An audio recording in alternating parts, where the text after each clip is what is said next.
Perpetua was born around 181 AD in the wealthy Roman city of Carthage, in North Africa. She grew up in a privileged home, surrounded by comfort, education, and culture. Unlike many women of her time, she was well educated and came from a respected family. Her father was devoted to the traditional Roman gods and held firmly to the customs of their society.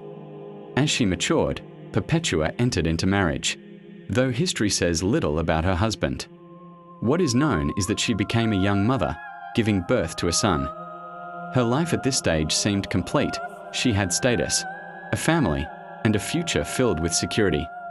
Her bond with her child was deep, and like any mother, she desired to nurture and protect him. But everything changed when she encountered the message of Christianity. The teachings of Jesus about truth, salvation, and eternal life captured her heart. She chose to become a follower of Christ, joining a small group of believers preparing for baptism. Among them was her servant, Felicity.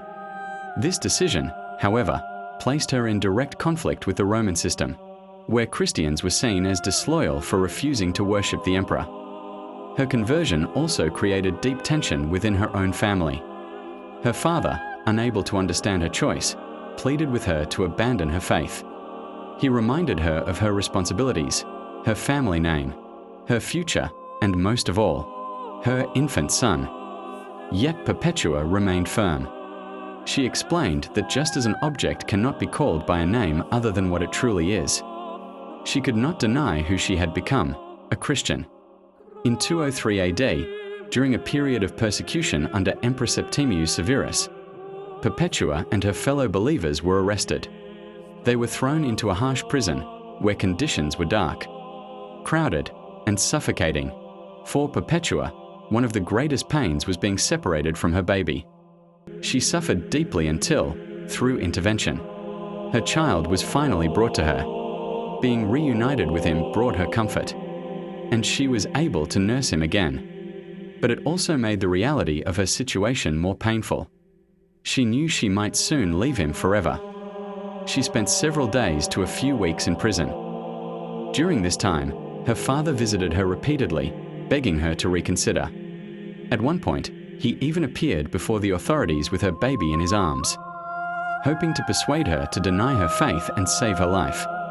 Still, she refused. While in prison, Perpetua experienced powerful visions.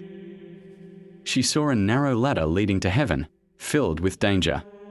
Yet she successfully climbed it and reached a place of peace and glory. In another vision, she fought and defeated a symbolic enemy, representing evil. These visions strengthened her, giving her confidence that her suffering had meaning and that eternal life awaited her. Eventually, she and the others were brought before a Roman governor. They were ordered to sacrifice to the emperor and renounce their faith. When Perpetua refused, she was sentenced to death in the arena. The execution took place during public games celebrating the emperor's birthday. Perpetua and Felicity were led into the amphitheater before a large crowd. Despite the chaos around them, they remained calm and composed. They were first attacked by a wild animal, traditionally described as a mad cow. The animal charged and violently threw them, leaving them injured. Yet even in that moment, Perpetua showed remarkable composure. She adjusted her clothing and hair, choosing dignity over panic, and even helped Felicity to stand. After the attack, the execution was to be completed by the sword. A young gladiator approached Perpetua, but he was nervous and hesitant. Then, in one final act of courage and control, Perpetua guided the sword to her own throat, helping him carry out the execution. She died at around 22 years old, a young mother, a daughter, and a believer who refused to deny her faith. Her story was preserved in the Passion of Saints Perpetua and Felicity.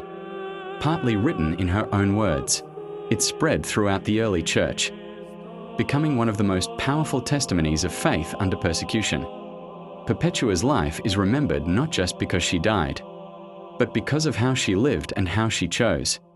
She had every reason to hold on to life, her child, her family, her comfort, but she chose what she believed was eternal over what was temporary.